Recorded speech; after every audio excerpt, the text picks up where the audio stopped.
Om. Gayatri Mahamantra. With your back straight, both hands upon your laps, left beneath the right, contemplative. Om Bhuribhuva Swaha Tatsaviturvarenyam Bhargo Devasya Dhimahi Dhiyo Yona Prachodayat. Today we are upon the part number 12 under this ongoing series upon mystical Gayatri Maha Mantra. And today we understand about the vibratory punctuation of the words of Gayatri Maha Mantra. To start with, in this particular session, we will first of all understand the introduction of Gayatri Maha Mantra that comes in its first part. What is the first part? The first part is Om Bhur Bhuvaha Swaha. Om is one word and a letter in itself. Bhur is the second. Bhuvaha is the third. And the fourth is Swaha. So today we talk about these four. Om is the mother of all cosmic vibration. It's the source to the entire creation that has manifested in its material and all of its subtle forms.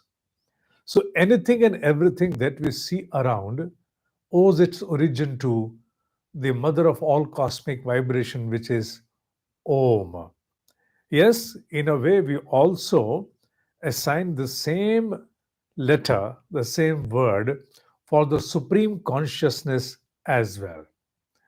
For entire manifestation, the Om is the only source, the only immutable source available to the human understanding.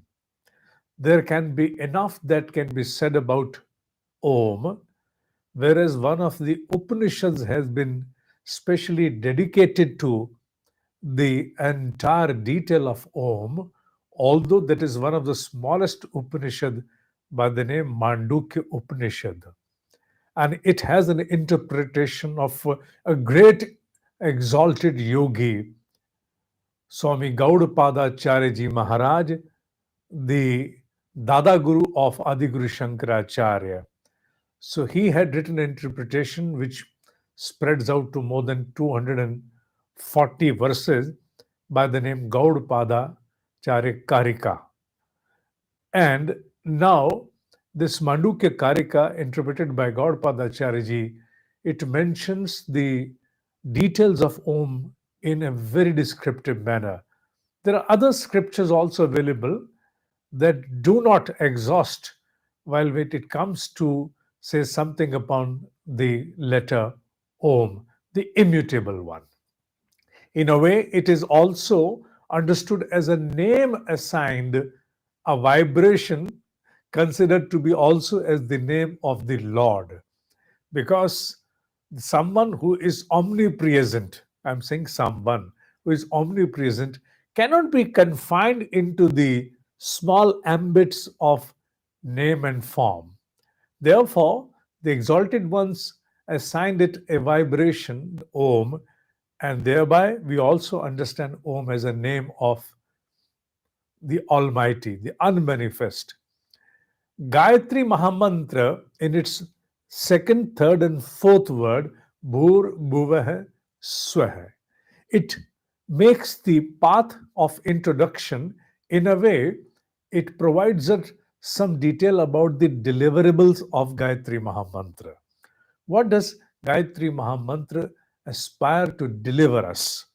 So these three words, they in a way describe the beatitude and the magnanimity of Gayatri Mahamantra.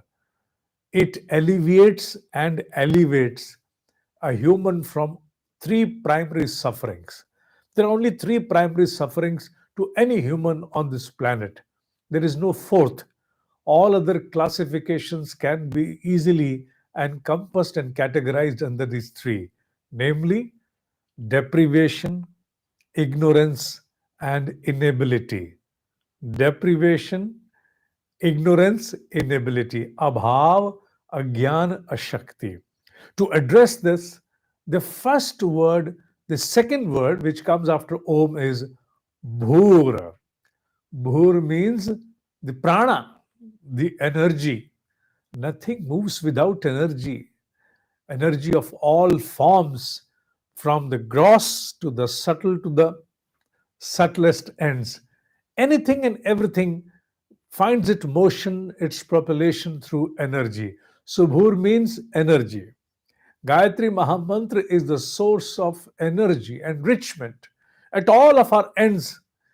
You see the entirety of your existence, and wherever there is a need of energy, Gayatri Mahamantra is one of the foremost source to that.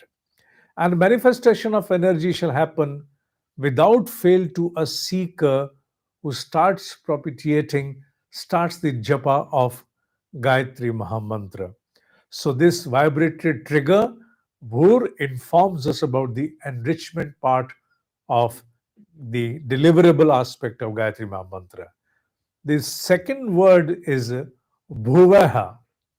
Bhuvaha means removal of all kinds of sufferings. The first was the prana. Leave aside Om, assigned as the name to the cosmic mother of all vibration. Let's consider Bhuva Bhur as the first word, Bhuva as the second, and Swaha as the third for the purpose of understanding. Bhuvaha means removal of all suffering, namely deprivation, ignorance, inability. Suffering cannot be enumerated in a small list. It has a detail which is beyond.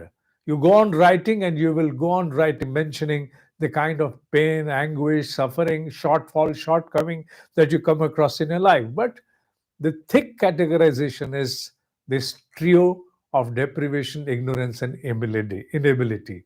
Truly speaking, the foremost suffering to a human is the veil of ignorance. The veil of ignorance disallows the human to realize its true self. Although the sufferings are understood majorly as those that inflict us in our worldly matters. On the mortal plane, we understand them as something in the form of a shortcoming, shortfall, any of these aspects. But on the mortal plane, suffering only confines to the mostly the have nots. Gayatri has been assigned, therefore, a special name by the exalted ones, and that is Kamadhenu. Kamadhenu means it is a celestial cow, understood as a celestial cow that can bestow anything to its seeker in the form of its boon. Many seekers start practicing Gayatri Japa in order to cherish some worldly seeking. But it has also been observed that with the passage of time, the seeker undergoes a mutation within and thereby offering itself before the divine radiance of Gayatri.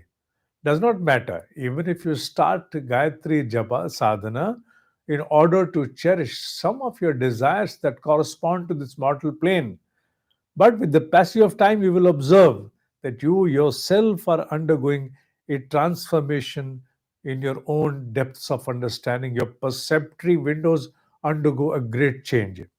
Spiritual evolution then becomes the sole yearning of a seeker after a passage of time when you spent with Gayatri sadhana.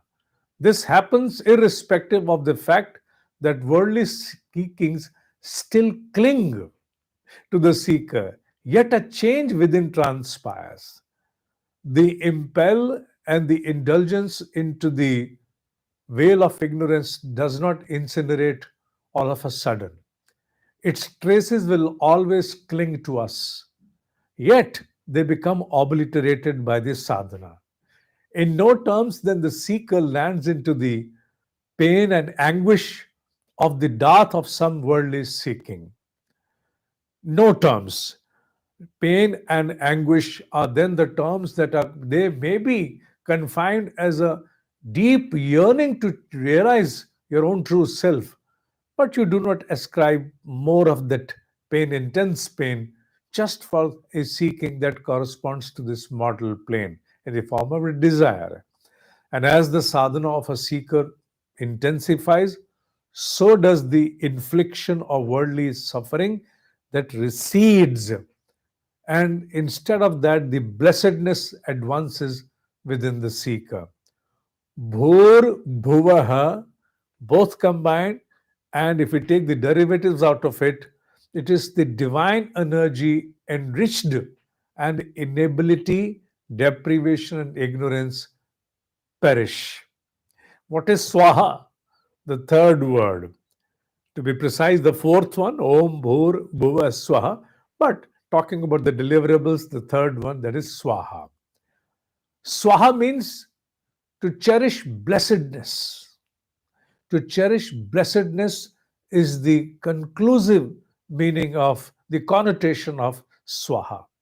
To be more precise, the first three words of Gayatri Mahamantra are its deliverable, and this last, the Swaha, it holds such a significance that when we try to offer oblations in yagna, almost all the mantras, they almost all, they culminate with this word swaha, which means that the ultimate objective shall always remain to cherish blessedness. The divine play by Gayatri happens through intense increase of energy and the incineration of impurities within. And as the impurities incinerate within, the inner domain gathers more of clarity and purity. A confidence then emanates and arises from our deeper self that we also term as Atmabala. And understanding arises that restores every subject of our life, which includes people, subjects, and situations of a life, its due proportion, its due place, because you grow, you evolve at the end of your understanding. So there are things which are superimposed upon ourselves, which are blown out of proportion. So when the impurities incinerate, the veil of ignorance gets obliterated. Obviously, you gather more clarity in order to cite what holds what significance in the life. You undergo a total transformation into your own priorities, and thereby we may start observing many of our previous yearnings towards worldly seeking as meaningless. Something which was a source that would trigger deep pain within you then becomes something even which you, even if you do not have that, shall not turn you into ashes, which previously used to land you into an unsettled state of mind, resulting into a settled state. Now, after this sadhana, new realizations may usher towards subjects that long existed within yourself, but you remained oblivion to them due to the unsettling veil of ignorance. New deep understanding starts surfacing.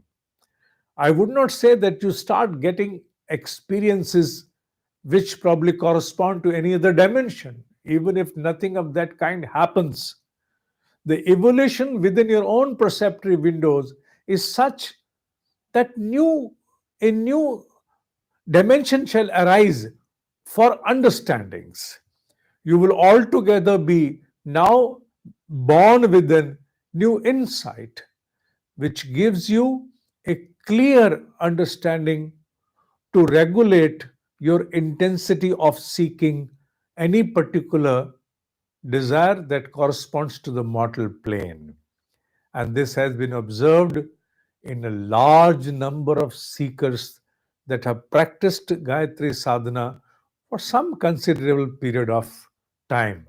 This is a blissful boon that enables you settle your insight, which otherwise was almost tormenting, always under great turbulence, never would get settled. Remember that you start gathering a deep understanding about the difference between accumulation and accomplishment. Now you want to accomplish, not merely accumulate. And Gayatri gives you a confidence in order to retain your cravings to such an extent that small, infinitesimal resolves, we may term them as anuvrat. Anuvrat is a concept bestowed by one of the great exalted Jain seeker, Jain sadhu, who bestowed upon us in recent times this aspect of anuvrat. Instead of undertaking resolves that appear to be monstrous, why not to start experiencing some part of success by giving to ourselves resolutions which are smaller? Why to combat the world champion in the first initiative? Why not to start from the street onward? Small, tiny resolves, then you give them to your own self and you're able to accomplish them. Success gives you a better confidence and you get together more of a regulated insight where you can exercise self control, sanyama. So, Anuvrat is the beauty with the seeker of Gayatri, which I can certainly emphasize and assert as a testimony as my own personal experience through this sadhana. And this such kind of a practice, it leads to build an unfathomable individuality in due course of time. We are an individual. At times, I refute this term of human resource. Human is the one which deploys all resources in order to fructify its objectives, achieve its objectives. By itself, it is not a resource, though it is considered as a resource when planning about it, but yet in itself, it's a creation of the Almighty and not a resource. And the individuality is the right term to be given to it. A human is an individuality. With the passage of time through Anuvrat and Gayatri Sadhana, you find within yourself a very big an individuality holding magnanimity. Yes, initially you do not realize that, but when you look towards your past, what you were, and what you would be after sadhana, then the difference between both gives you an understanding that yes, you have traveled far. Now, as the seeker gains a settled understanding towards the facts of life, then automatically a blissful joy dawns within towards all that we have at presence in form of even worldly possessions, in the form of opportunities that come across in a life, in the form of people that we have around us, situations. You somehow try to sync with them. Harmony prevails. It does not happen that within a day you are able to cherish anything and everything. No, it does not happen. You undergo a huge mutation, is such a kind of mutation within your insight that you somehow are able to establish harmony wherever you are, within whatever situation you are, and with whatever resources you are at hand, you establish a deep harmony. And thereby, you start advancing in the journey of your own evolution, which is the purpose of manifestation as a human, Atmano Moksharth. We will come back to the details and understanding about the remaining part of Gayatri Mahamantra, which is the primary Gayatri Mahamantra after the initial introduction about the deliverables by considering Om as the name of the Almighty. Tat Savitur Varenyam Bhargo Devasya Dhimahi Dio Yonaha Prachodayat. In the most simple manner, this definition, this small understanding gathered today shall bring us more closer to this Mahamantra. Having said for this day, ओम ही सत्य है, ओम ही सत्य है, ओम ही सत्य है.